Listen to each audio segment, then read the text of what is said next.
شمت مزمزة نتنقل السبب طولة مسكرزة سرنا مسافتي كلنا بعد ماما سرنا السنزري لا تعصقا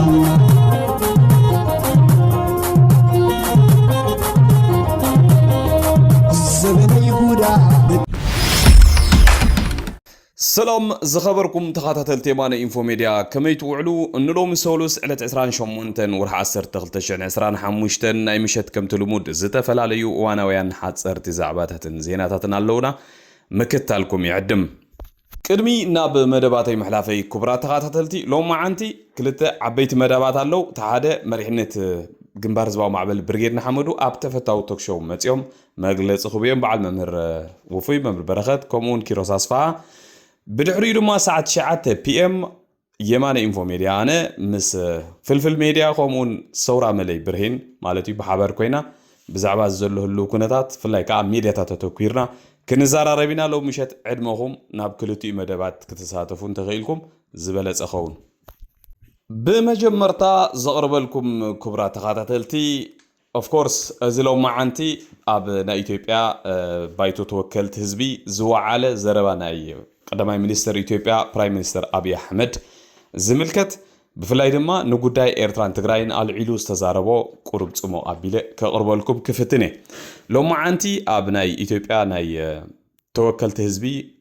ፕራይም ሚኒስተር አቢ አሕመድ ካብ ዝተፈላልዩ ተወከልቲ ናይ ህዝቢ ዝመጹ ሕቶታት ክምልስ ውዒሉ እዚ ማለት ኩሉ ግዜ ኣብዚ ናይ ተወከልቲ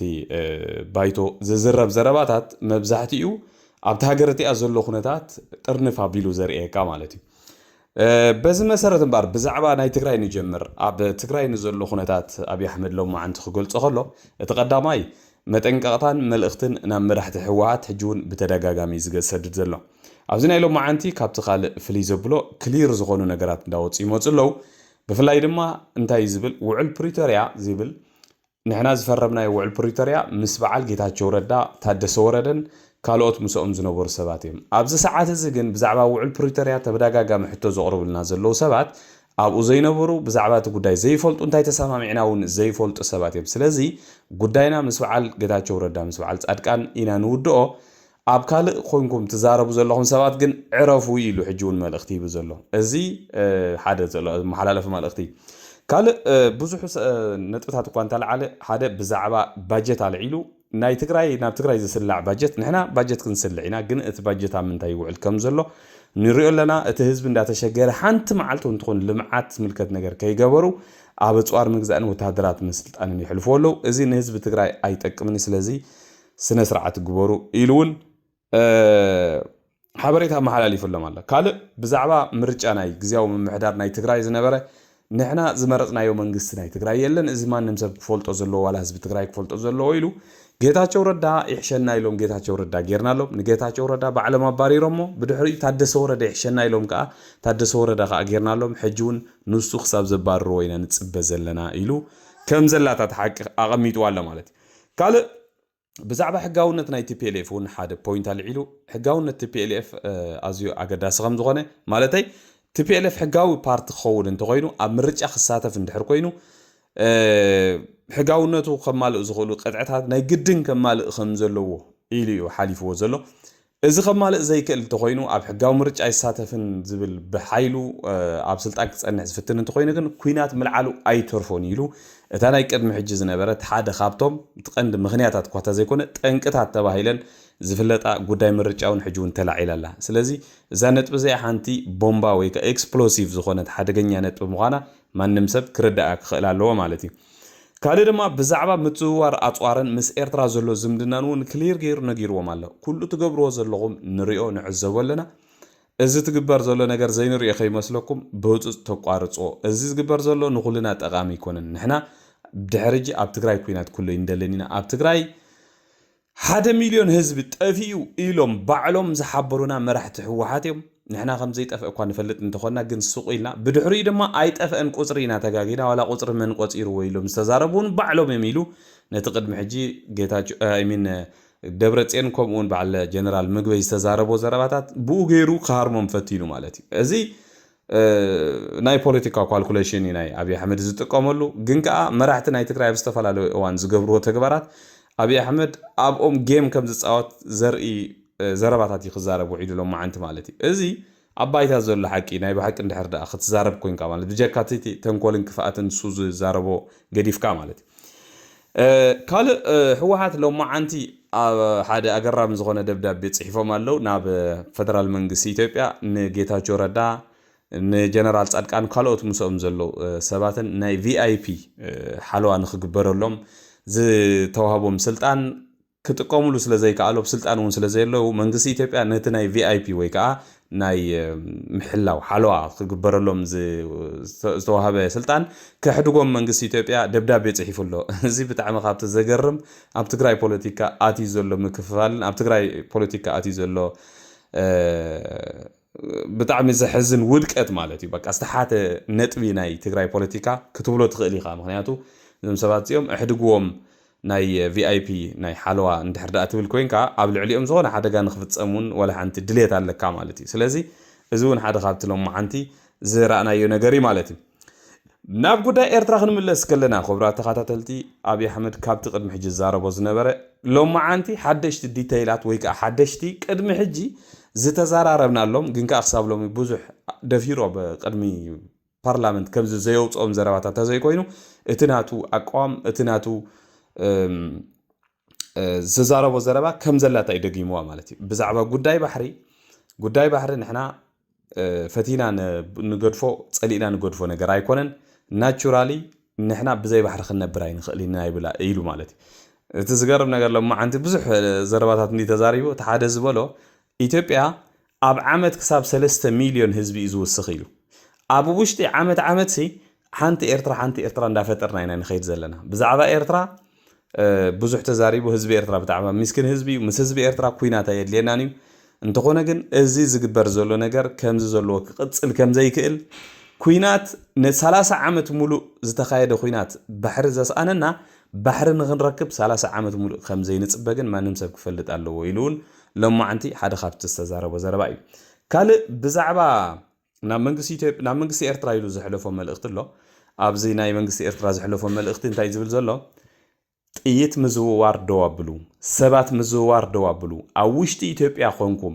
ኣብ ኣሜሪካ መሰረት ዝገበሩ ናይ ሓዋላ ትካላት ከፊትኩም ኣብ ልዕሊ ኢትዮጵያ ትገብርዎ ዘለኹም ተግባራት ብምሉእ ደው ኣብልዎ ዝብል ንጹር ዝኾነ መልእኽቲ ኣመሓላሊፉሎ እቲ ቪድዮ መወዳእታ ከቕርበልኩም እየ እዚ ትገብርዎ ዘለኹም ነገር ኩሉ ንፈልጦ ኢና ንሪኦ ኢና ዘይንሪኦ ዘይንፈልጦ ከይመስለኩም እንተኾነ ግን ክሳብ ሕጂ ትዕግስቲ ጌርና ኣለና ካብቲ ምስረቱ ጀሚርኩም ክሳብ ሕጂ ጎረባብቲ ሃገራት ጥይት ብምዝዋር ምህዋኽ ከም ባህሊ ወሲድኩሞ ዘለኹም እዛ ነገር እዚኣ ደው ተብልዋ ኢሉውን እቲ ቅድሚ 5-6 ዓመት ባዕሎም ዝነገርዎ ምስጢር ኣብ ባይታ ዘርጊሕዎ ኣሎ ካልእ ዝገርመኩም ኣብ ናትና ቪድዮ ተመሊስካ ክረአ ከኣል እዩ ኩሉ ግዜ ንዛረበሉ ዝነበርና ብዛዕባ ውዕል ፕሪቶሪያ ህወሓት እዚ ሻዕብያ ኣብ ልዕሊ ህዝቢ ትግራይ ኣብ ልዕሊ ቲፒኤልኤፍ መግደፉ ኣብ ልዕሊ ህዝቢ ትግራይ ክሳብ ክንደየናይ ክፍኣትን ክሳብ ክንደየናይ ናይ ምጽናት ፕላንን ከም ዘለዋ ቅድሚ ሕጂ ተደጋጋሚ ተዛሪብና ኢና ኣብዚ ዝኸደ ምስ አብይ አሕመድ ዘሰሓቦም ቀዳማይ ባዕሉ እውን ትውልቀ መላኽ ወፂኡ ዝተዛረቦ ብውዕል ፕሪቶሪያ ምስተፈረመ እዩ ኢሳያስ ተኾሊፍና ኢሉ ብወግዒ ኣብ ቅድሚ ህዝቢ ዝተዛረበ ሎማዓንቲ ነዚኣ አብይ አሕመድ ብኣፉ ረጋጊፅዋ ኣሎ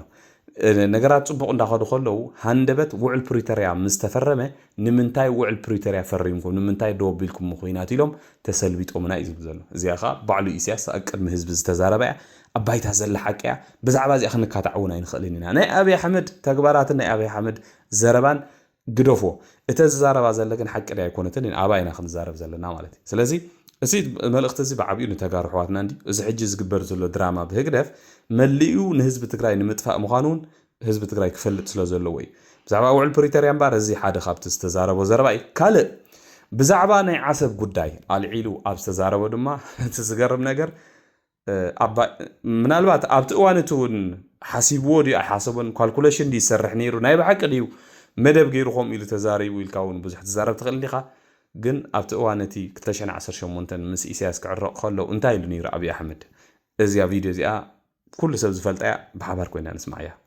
2018. ሰላም ሲፈጠር መጀመሪያ ነው ወደ አስመራ ተጉዤ በኋላ የኤርትራው ፕሬዝዳንት ወደ ኢትዮጵያ ሲመጡ የመጀመሪያው መድረክ ያደረግነው ሚሊኒየም አዳራሽ ነው።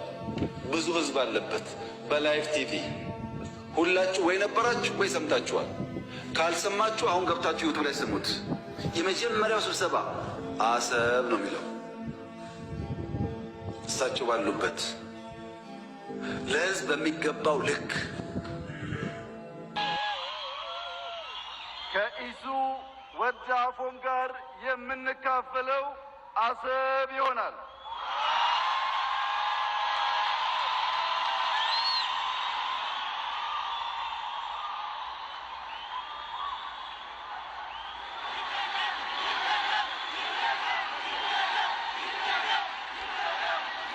እደግመዋለሁ። የኛ የመደመር ስሌት ማባዛትም መቀነስም ማካፈልም አለው።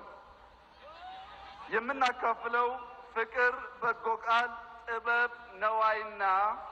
እኔና ኢሱ ስንደመር የምንካፈለው አሰብ ይሆናል። ስለዚህ ማረ ሎማዓንቲ እንታይ ዝብል ዘሎ ኣነሲ ካብ መጀመርታ 2018 ምስ ኤርትራ ክንተዓረቅ ከለና ትሒዝና ጉዳይ ባሕርን ጉዳይ ዓሰብን ኣጸቢቕና ሓሲብና ኣሎ ኣስተንቲና ኣሎ ኳልኩሌት ጌርና የዛኣተና ጉዳይ እዩ። ቀዳመይቲ ዘረባይ እውን ኣብ ቅድሚ ህዝቢ ኣብ ቅድሚ ኢሳያስ ኣፈወርቂ ይብል ኣብ ኣሎ ኮፍ ኢሉ ኣብ ቅድሚኡ ኮነ ኢለ ባሕሪ ክንካፈል ኢና ክብል ከለኹ ተቐቢልዎ ኣጣቐዩ እዩ። እዚ ጉዳይ እዚ ድማ ካብ መጀመርታ ሓሲብና ዝኣተና እዩ። ኣብ ውሽጢ ኤርትራ እውን ናብ ኣስመራ ተመላሊሰ ብዙሕ ግዜ ብዛዕባኡ ተዛሪብና ኢና። ብዛዕባኡ እውን ሕራይ እንዳበሉ ይኸዱ ነይሮም። ኣብ ናይ ዓሰብ ጉዳይ ድማ ኢሉ ትዝገርመኩም ነገር ኢሉ መገዲ ዕሪ ኢሎምና ዕሪና ክሳብ ዶብ ናይ ኢትዮጵያ ብምሉእ መገዲ ተዓርዩ ኣብ መወዳእታ እሞ ሓንሳብ ክንፀንሕ ኢና ኢሎም ከም መደናጎይ ዝኾኑ ነገራት ምስ ገበሩ እንታይ ይሽግርኩም ምስ በልናዮም ናይ ዓሰብ ጉዳይ ጀነሬተር፣ ጉዳይ መብራህቲ፣ ጉዳይ ዝተፈላለየ ነገራት ሽግር ስለ ዘሎ ንሱ ቀዲምና ክንፈትሕ ኢሎምና እዚ እውን ፀገም የብሉን ኢልና ካብ ካልኦት ሃገር ሳልሳይ ሃገር ለሚና ጀነሬተርን ካልእ ኣድላይ ዝበሃል ኣቑሑትን ናብ ዓሰብ ንምምፃእ ወዲእና ሕራይ ተባሂሉ ተገዚኡ ድዩ ዋላ ተለቂሑ ምስ መፀ ኖ ኣይንደልን ኢና ኢሎም ከዓ መሊሶሞ እዚ ካብ ሽዑ ትሒዝና ኢና እዚ ነገር እዚ ተስፋ ከም ዘይብሉ እዞም ሰባት እዚኦም ድራማ ይፃወቱ ከም ዘለዉ ዝፈለጥና ሽዑ ኢና ኢሉ በዚ ኮይኑ በተ ግን ኣብይ ኣሕመድ ኣብ ቅድሚ ህዝቢ ንኢሳያስ ኣብ ቅድሚ ህዝቢ ኢትዮጵያን ኣብ ቅድሚ ህዝቢ ኤርትራን ኣብ ቅድሚ መራሒ ናይ ኤርትራን ኣምሒልዎ እዩ። ምናልባት ብሕጊ ደረጃ ከመይ ይረአ ኣይረአን እዚ ካልእ ጉዳይ ኮይኑ ግን ኣብ ቅድሚ ህዝቢ ከወዳእፎም ጋር የምንካፈለው አሰብ ይሆናል ኢሉ ክዛረብ ከሎ ኢሳያስ ባዕሉ የጣቃሉ ነይሩ። ኣብ መወዳእታ እውን ናይ ባሕሪ ካርታ ብፍሬም ገይሩ ንኣብይ ኣሕመድ ሽልማት ዝሃበ ኢሳያስ ኣፈወርቂ እዩ። ስለዚ ሎማዓንቲ ዝተዛረቦ ኩሉ ሕጂ ክቡራት ተኸታተልቲ ሓንቲ ተሪፋትና ዘላ ኣብ ስዑድ ዓረብን ዩናይትድ አረብ ኤሚሬትን ዝገበርዎን ስምምዕ ኣብዛ ትቕፅል ዘላ ናይ ፓርላማ ኣኼባ ምናልባት ክሳብ ሽዑ ኩናት ተዘይተጀሚሩ ሸዓ ንሳ ጥራሕ ኢና ንፅበ ዘለና ኣብቲ እዋነቲ ኖ ንሕና ብዛዕባ ባሕሪ ተፈራሪምና ኢና ዝብል ፌርማ ሒዙ ንክመፅእ ኢና ንፅበ ዘለና እዚኣ ከዓ ንፅበያ ወይ ከዓ ንፈልጣ ነገር እያ ማለት እዩ። ካልእ ግን እዚ ዝበሎ ነገር ናይ ሎማዓንቲ ማለት እዩ። ስለዚ ኣጠቃልለ ኣቢልካ ክርአ ከሎ እዚ ጉዳይ ባሕሪ ጉዳይ ናይ ትግራይ ብፍላይ እዚ ሕጂ ፅምዶ ዝኸይድ ዘሎ ኩሉ ነገራት ውዒሉ ሓዲሩ ኩናት ምውላዱ ከም ዘይተርፍ በዚ ክንረጋገፅ ንኽእል ኢና። እቲ ናይ ኤርትራ ስርዓት ድማ ብናይ የማነ ቻርሊ ኣብ ትዊተር ከምታ ኩሉ ግዜ ዝገብራ ማለት እዩ ካልእ ወላ ሓንቲ ዓቕሚ የብሉን ምስ ዓለምለኻዊ ትካላት ዓለምለኻዊ ኦርጋናይዜሽናት ደብዳቤ ክፅሕፍ ኣይክእል ክጠርዕ ኣይክእልን ምክንያቱ ናይ ዓለም ሕጊ ዘይክተል ዓለም ዝበለቶ ነገር ክሰምዕ ዘይክእል ስርዓት ስለ ዝኾነ ዝሰምዑ ነገር ሰብ እውን ስለ ዘይብሉ ኣብ ትዊተር ከይዱ ዝጠርዕ ከም ትሪእዎ ዘለኹም የማነ ቻርሊ ሎማዓንቲ ትፅሓፎ መንብል ዓምስ በለክን እዩ ኩሓላዶ ገለ ዝብል ምስላ ገይሩ ብዛዕባ መዓልታዊ ዝፅሕፍ ባይዘወይ ግን ከምኡ ዓይነት ግብረ መልሲ ይብሉ ኣብዚ ዝቐፅል ዘሎ 2-3 መዓልታት ከዓ ርግፀኛታት ኢና ብሓተታን ብገለት መሬት ዕምብሪ ክገብርዋ እዮም። እዚኣ ግን ህዝቢ ኤርትራ ትማሊ ተታሊሉ እዩ ሎሚ እንታይ እዩ ክገብር ህዝቢ ኤርትራ ናይ ህዝቢ ኤርትራ ውሳኔ እያ ትኸውን ማለት እዩ። ቀይ ባህርን ኢትዮጵያ ለማጣት 30 ዓመት ከዚያ በላይ የወሰደ ትግል ነበር። ታውቃላችሁ። በ30 ዓመት ትግል ውስጥ በብዙዎች ርብርብ ነው ኢትዮጵያ ያጣችው። ሌላ 30 ዓመት ያስፈልጋታል ብዬ ግን አላስብም። በተረጋጋ መንገድ በሰከነ መንገድ በውይይት መሄድ በጣም አስፈላጊ ነው። የፈለገ ብንወያይ ግን ለማጣት የፈጀብን 30 ዓመት ለማግኘት ይፈጅብናል ብዬ ግን አላስብም። ጊዜው ግን በቂ ስለሆነ በተረጋጋ መንገድ ማየት ያስፈልጋል። ምክር ቤት የኢትዮጵያ ሕዝብ እንዲያምፈልገው ግን ጥያቄው ስናነሳ አንዳንዱ ሾርት ስለሆነ ሚሞሪው ዛሬን ብቻ ስለሚያስብ ትንሽ ዳራው ልስጣችሁ። መጀመሪያ ኢትዮጵያን የቀይ ባህር አክሰስ ያሳጣው ውሳኔ ማን ወሰነው? ካቢኔው ይሆናል ብለን የካቢኔውን ዶክመንት ብናገላብጥ የለም፣ ካቢኔው አያውቀውም። አይ የለም ምክር ቤት ይሆናል የወሰነው ብለን ብንወስን ምክር ቤቱም አልነበረ፣ ምክር ቤት አያውቀውም ውሳኔው። የለም የኢትዮጵያ ሕዝብ በሪፈረንደም ወስኖ እንዳይሆን እንዳይባል ነበርን እኛም ያኔ። የኢትዮጵያ ሕዝብ ያልወሰነው ተወካዮቹ ያላዩት ቢያንስ ካስፈጻሚ ካቢኔ ያላየው ውሳኔ ማን ወሰነው? ማጣትን የሚያክል ነገር ያጣንበት መንገድ ህጋዊነት ችግር እንዳለው ማሳያው ተቋሞች አልገቡበትም። ካቢኔው አያውቀውም። አንድ ገጽ ወረቀት ማግኘት አልቻልንም። እንዴት እንዳጣ ነው የሚያስረዳ እና ህዝብ የማያውቀው ፓርላማ የማያውቀው ካቢኔ የማያውቀው የኢትዮጵያን የባህር አክሰስ ውሳኔ የሚያሳጣ ነገር የወሰነው ማን ነው የሚል ጥያቄ ማንሳት እንዴት ስህተት ሊሆን ይችላል? ካለ ይነገረን። ከሌለ ግን ይሄ ጉዳይ ይሄን አንስቶ እንደ መድፋት አይደለም፣ የህልውና ጉዳይ ነው። ማን ወሰነው? ይሄ ነው ጥያቄው። እዚህ ጋር ሁለት ችግሮች አሉ። አንደኛው የተዛባ ትርክት ውጤት ነው። የሚገባንን መጠየቅ ነውር አድርጎ የሚያስብ የሚገባንን ማንሳት ትክክል ብምቕጻል ዘቕርበልኩም ክቡራት ተኸታተልቲ ግንባር ህዝባዊ ማዕበል ብርጌድና ሓመዱ ኣብ ዝሓለፈ ኣዋርሕ ኣብ ዩናይትድ ስቴትስ ዝገበሮ ዲፕሎማስያዊ ስራሓት ክሳብ ክንደየናይ ርሕቐት ከም ዝተጓዓዘን ንህግደፍ ክንደየናይ ሕማም ርእሲ ከም ዝኾነን ኣብ ዝሓለፈ እውን ሓደ ኣፍሪቃዊ ተንታኒ ፖለቲካ ቀሪብዎ ነይሩ እዩ። ህግደፍ ናብ ኣሜሪካ ምልስ ዘብላ ዘሎ ብዙሕ እውን ሕቶታት ክሳብ ወግዓዊ ዝኾነ ኣልዕሉልና እገላታት ኢላ ምሕፅንታ ክተቕርብ ዝገበራ እዚ ዲፕሎማሲ ዝተሰርሐ ብተቓለስቲ ናይ ኤርትራውያን ኢሉ ነይሩ እምበር እዚ ኣብ ባይታ ዝረኣናዮ ሓቂ እንድዩ ብዙሓት ሰባት ብካልእ መልክዕ ሪኦም ክኾኑ ይኽእሉ ብቲ እዋን እቲ ተሳኢሎም መፂኦም ተቢሎም ገለ ዝበሃል ዘረባታት ነይሩ ክኸውን ይኽእል እዩ ግን እቲ ሓቂ ካብ ባዕሎም ካብ ህግደፍ እንተሰሚዕና እዩ ዝበለፀ ነዞም ኣብ ምሳና ኮይኖም ዝፅይቑ ዘለዉ ድሓን ግምት ኣይንሃቦም ምክንያቱ ስኢሎም ንፖለቲካዊ ሃልኪሎም ዝዛረብዎ ስለ ዝኾነ ማለት እዩ ግን ንህግደፍ ክሳብ ክንደየናይ ካብቲ ናይ ኣሜሪካ ክትገብሮ ሓሲባ ዝነበረት ዲፕሎማስያዊ ስራሕ ሓደ ባዶ ከም ዘትረፍዋ ኣባላት ግንባር ህዝባዊ ማዕበል ብርጌድና ሓመዱ ካብ ባዕሎም ካብቶም ናይ ህግደፍ ሜድያታት ብፍላይ ከዓ ክኢላታት ኢና ናይ ፖለቲካ ተንተንቲ ኢና ኢሎም ዝተኣከቡ ትማሊ ብዛዕባ እዚ ዝተገብረ ናይ ዲፕሎማሲ እዚኦም ኣብዚ ሕጂ እዋን ምስ ግንባር ህዝባዊ ማዕበል ብርጌድና ሓመዱ ሓፈሻዊ ምስ ደለይቲ ፍትሒ ዝሰርሑ ዘሎ ኣሜሪካውያን ዲፕሎማሰኛታት መን እንታይ ይገብሩ እንታይ ይሰርሑ እንዳበሉ ትንተናታት እንዳሃቡ ተፀፊዖም ከም ዝወፁ እውን ባዕሎም ዝኣምንሉ ሓደ ቃለ ምሕተት ከስምዓኩም እዛ ቪድዮ እዚኣ ስምዑዋ ኢኹም ولا وحد كون كاسب ولا ديك خاطر تقول تاني عم بقول لها كرموني تيد كروز مالت نايتي فورين ريليشنز ساب كوميتي افريكا كيرماني مثلا نخا ماي رايت تيد نيتا ساب كوميتي افريكا ها سبيشالي نا اسيا ما يقولون تخيلون دازنت ماتر كان اي ساب كوميتي افريكا دما قونا exactly or هم انا نحتاج no and I'm so glad with the presence يعني مهناتو كيف كانت تربون كلها كنا توم representative مالتني أبتنا توم كل حاجة تنبر لك which أبتنا senator Krishna Nick كاب Idaho حدا كده and same thing Cory Booker which is no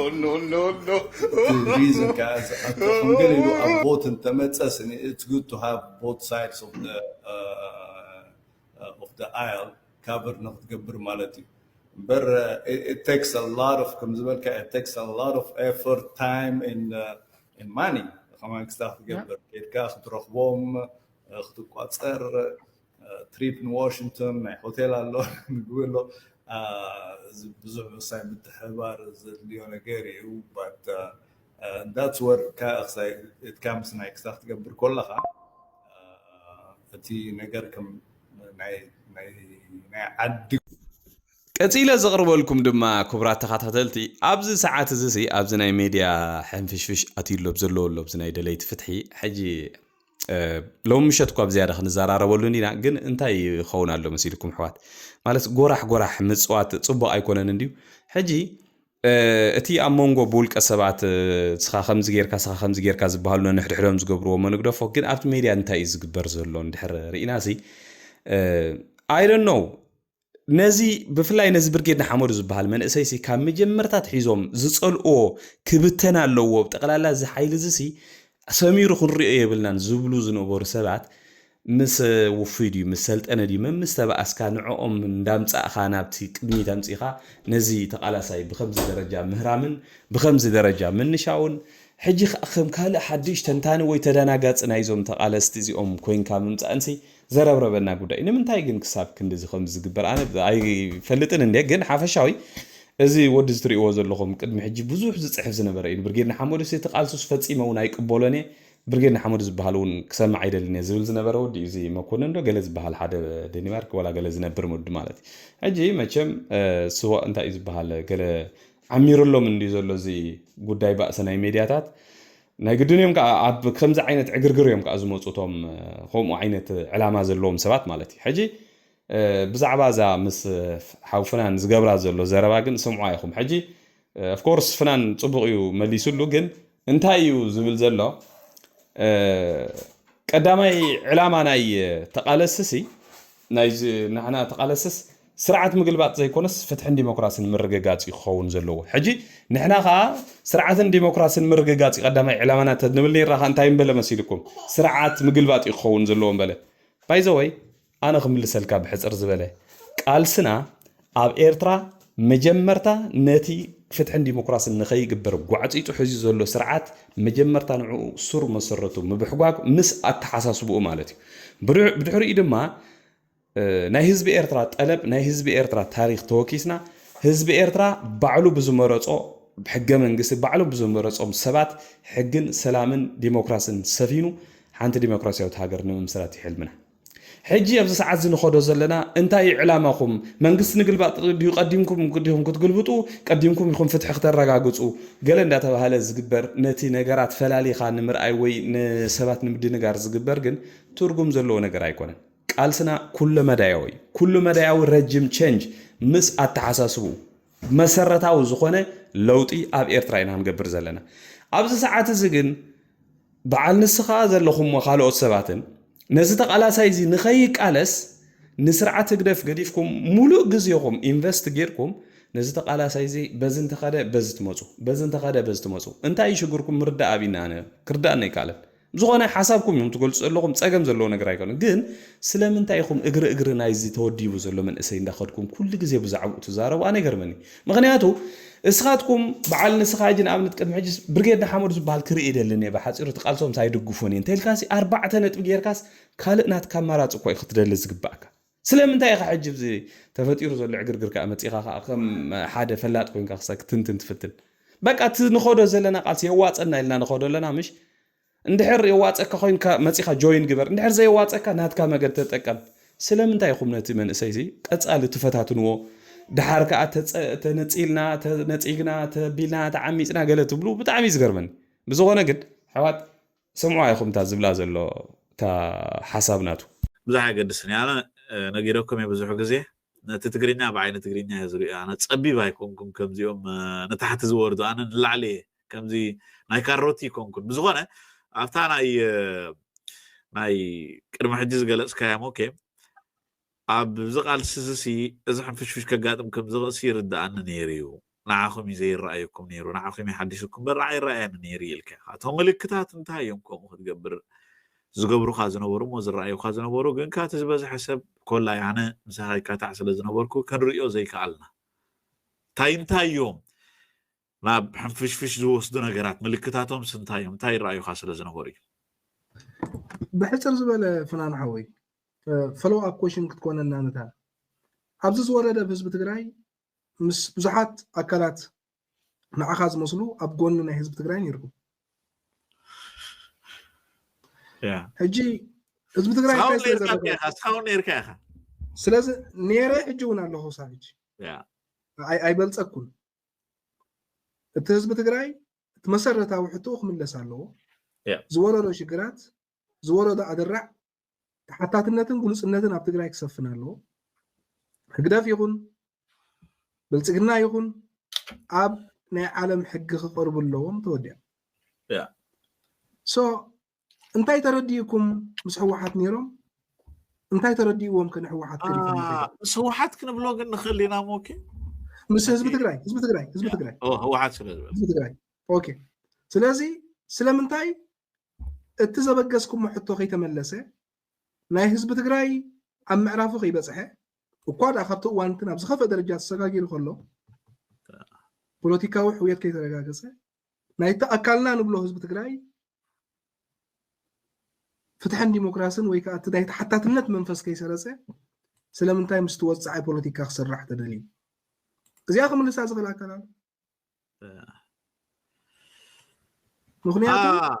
ፖለቲካ ብርዲ እታ መልሲ ረኽበካ ሞኬ ኦኬ ወዝበዝሐ ዝብላ ሰብ ማለት እዩ ኣነ እጂ ኣስ ከም ኣብ ሚድያ ዘለኹ ሰብ ወላ ሓንቲ ብዙሕ ሳይዳት ገለመለ ምውሳድ ዘይኮነሲ እስኻ ማእከላዊ ኮንካ ንኩሉ ነገራት ክትርኢ ምፍታን እንዴት ዝበለፀ ግን እቲ ዝበዝሐ መልሲ ዝወሃብ እንድሕር ኣብ ትዕድር ፈጢርልና ትማሊ ዝብሎ ዝነበረ ኣቦትኡ ኮይኑ ሕጂ ኣንጻር ስርዓት ግደፍ ምስኡ ሓቢርና ክንሰርሕ ንኽእለሉ ዕድላት ተደኣ ተፈጢሩ ዋይኖት ምስ ኣቦ ኮይና ዘይንሰርሕ ዝብል እዩ እቲ ብትግራይ ዝገበሮ ነቲ ብኤርትራ ንገብሩ ዘለና ነገርሲ ክዕንቅፅ ኣይግብኦን እዩ ዝብል ምክንያት እዩ ዝወሃቦ እሱ ሕጊ ዓለም ይሓዞ ሕጊ ዓለም ይሕተቶ እዩ ዝብል ቲ ቃልስኻ እንታይ እዩ ኣብ ኤርትራ ዘሎ ስርዓት ምልዋጥ እሱ ይተቃልስኻ ወቲ ዝኸይ ዘሎ ባይታ ዝኸደካ ዘሎ ንስ እዩ መቸም ካልእ የለን ከምኡ ተኮይኑ ቅበለ ቃልስን ዲሞክራስን ፍትሕን ኮይኑ ቃልስን ዲሞክራስን ፍትሒ ምርግጋፅ ዲሞክራሲ ምስፋን I don't think so ግን ዝበዝሕ ሰብ ነስኻ ትብሎ ዘለኻ ዝቃለስ ዘሎ ብኤርትራ ስርዓት ክልወጥ ጥራይ ዝቃለስ ይበዝሕ ስርዓት ክልወጥ ካብኒ ዲሞክራስን ፍትሕን ህግደፍ ጥራይ ከኣለ ዝቃለስ ይበዝሕ ኮይኑ ይስማዓና ነኖ ደርጊ እኮ ተኣሊ ብዘይገድስ ማለት ብዙሕ ሰብ ድሕሪ ኢሳያስ ዘላ ኤርትራ እቲኣ ትኾነ እቲኣ ብዘይገድስ ኢሳያስ ጥራይ ይተኣለ ዝብል ማይንድሴት ዘለዎ ኮይኑ ይስማዓና ኣነ ክግምግሞ ከሎ ያብለካ ኣለኹ እኮ እሳ እንድሕር ኮይና ከይነፀርኩም ይኹም ናብ ዝነፅሩ ኢልኩም ሰብ ተኸተብሉ ነይርኩም ለካሉ ኣይነፀርኩምን ነይሩ ዘይነፀረ ሰብ ነፅር ክብል ዓገብ እንኮላ ይስኻፍናን ግን ተኽብደልና ኣለኻ ኮርዳእካ ኣለሓቂ ኣይኮነን ፍናን ሓወይ ማለት ብዛዕባ ሃገርን ብዛዕባ ህዝቢ ንዛረብ ስለ ዘለና ብዛዕባ እቲ ዘሎ ነገር ክንፍትሽ ክንዛረብ ፅቡቅ ስማዕ ክነግረካ ኦኬ ቀፅል ሓንቲ መድረክ ናትካ ብመሰረቱ ነገር ንፃር ከምኡ ይኮነን ነይሩ ትርጉማ ኣብ ንፃር ካልያ ነይራ ብዝኾነ ይኹን ነፅር ተልከየ ሓደ ሰብ ኣብ ዝኾነ ይጉዕዝኡ ንቑሕ ክኸውን ኣለዎ ዝደልዮ እእሚሩ ክፈልጥ ኣለዎ ዝረግፃ መሬት ኣዳኣዲዮ ክፈልጣ ክኽእል ኣለዎ ኢቨን ዝበልዓ ኩላሶ ተቃላሳይ እንድሕር ኮይኑ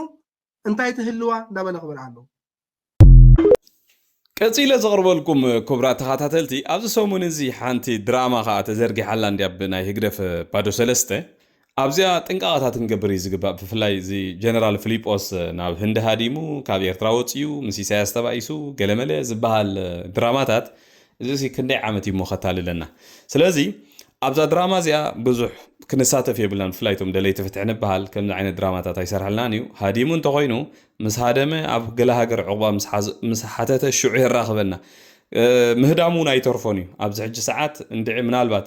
ኢሳያስ በይኑ እንተተሪፎ ብኤርትራ እምበር ኩሎም ቶም ኣብ ኤርትራ ዘለዉ ሰበስልጣን ምህዳሞም ዘይተርፎም እዩ ዳርጋ ኩሉ ነገር ወዲኦም ፀንቂቆም እዩ ኣብቲ ሃገር ወላ ሓንቲ ከመሓድርዎ ዝኽእሉ ክርእይዎ ዝኽእሉ ነገር የለን በዓል ፊሊጶስ ግን ብሙሉእ ገንዘብ ናይ ውሽጢ ሃገር ሃብቲ ናይ ሃገር ድሮ ኣብ በዓል ናይጀርያን ገለን ኣዋፊሮም ምስ ደቆምን ገለመሎምን ናብ ባንክታት ዓለም ፋሓቢሎም ዝወድኡ ሰባት እዮም ስለዚ